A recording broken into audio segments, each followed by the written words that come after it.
Hi and welcome to my channel. இன்றைக்கி வறுத்து அரைச்ச மசாலா யூஸ் பண்ணி சிக்கன் பிரியாணி பண்ணலாம் வாங்க. வெங்காயம், பூண்டு, இஞ்சி போட்டு ஒரு பேஸ்ட் ஆட் பண்ணி வச்சுக்கலாம். இந்த மசாலா பவுடருக்கு பட்டை, ஏலக்காய், கிராம்பு, பிரியாணி இலை, அரை ஸ்பூன் ஜீரகம், மிளகு, சோம்பு, கடல்பாசி, கசகசா எல்லாத்தையும் வறுத்து அரைச்சி பவுடர் ஆக்கி ரெடி பண்ணி வச்சுக்கலாம்.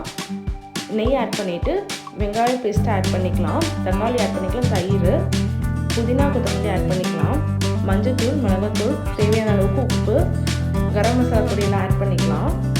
இப்போ சிக்கன் ஆட் பண்ணிவிட்டு அந்த வறுத்து அரைச்ச பவுடர் இருக்குல்ல அதை ஒரு 2 ஸ்பூன் ஆட் பண்ணிக்கோங்க. கொஞ்சம் வித்தியாசமாக டேஸ்ட்டாக இருக்கும்.